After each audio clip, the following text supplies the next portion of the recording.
বলছে তুমি কি ক্যারি করতে পারবা? আমি বলছি আমি পারবো।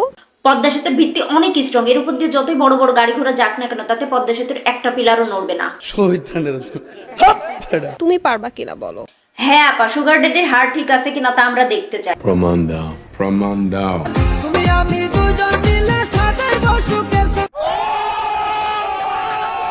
আবা বয়স 60 হলে কি হবে, হাড় একেবারে শক্ত। তা আপু, আপনি এই সুগার ড্যাডিকেই কেন বেছে নিলেন? আমি কোনো সুগার ড্যাডি বাছাই করিনি। জানি না তার মানে এত ফুর্তি কোথা থেকে আসে। পাশে ওই রকম তরতাজা একটা গোলাপ থাকলে ফুর্তি এমনিই চলে আসে। সঠিক বলেছেন। আচ্ছা সত্যি আপনাদের বয়স কত একটু বলেন তো? 60। ফেব্রুয়ারিতেই 19 হবে। মানে প্রায় 42 বছরের গ্যাপ। এত বয়স্ক একজন মানুষের কাছে আসলেন কি করে? পালিয়ে চলে এসেছি। বাসা থেকে পালালেন কি করে? দোতলা থেকে লাফ দিয়েছি। কি মোহব্বত! আহারে, হ্যাঁ চাচি, অনেক মহাব্বত। তা আপনি যে দোতলা থেকে ঝাপটা দিলেন, আপনার হাড্ডি গুড্ডি ভেঙে যায় না? বালি মাটি এনে রাখছে যাতে লাভ দিলে বেশি ব্যথা না পায়। ওয়েট ওয়েট আঙ্কেল, বাইরে যে বালু মাটি বাসার সামনে রেখে দিল, অথচ সে পালানোর জন্য কি করলো, ছাদে যে ঝাঁপ দিল। বিষয়টা বুঝলাম না। সবার অঙ্ক মেলে, আমার অঙ্ক মেলে না।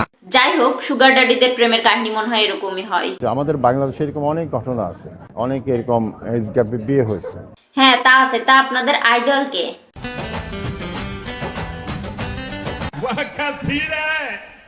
আচ্ছা আঙ্কেল, আপনি যে 18 বছরের একজন ইয়াং তরুণীকে বিয়ে করেছেন, তা আপনার ভয় লাগছে না? অনেক সাহস নিয়ে কিন্তু ওর সাথে আছি। समझ रहे हो आप समझ रहे हो ना।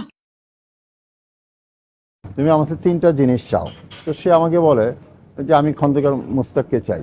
বললাম বাকি?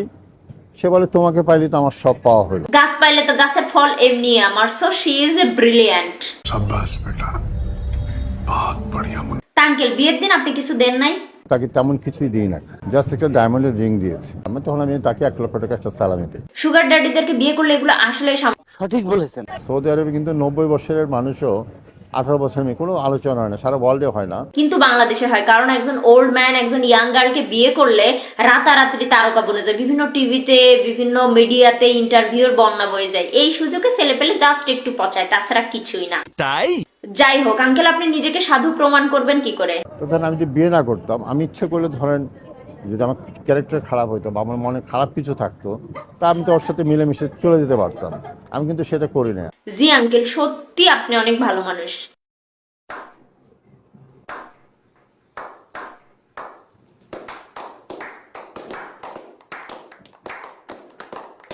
কিন্তু আপু, আপনি কি আঙ্কেলকে বিয়ে করে সুখী আছেন? আমি সম্পূর্ণভাবে স্যাটিসফাই।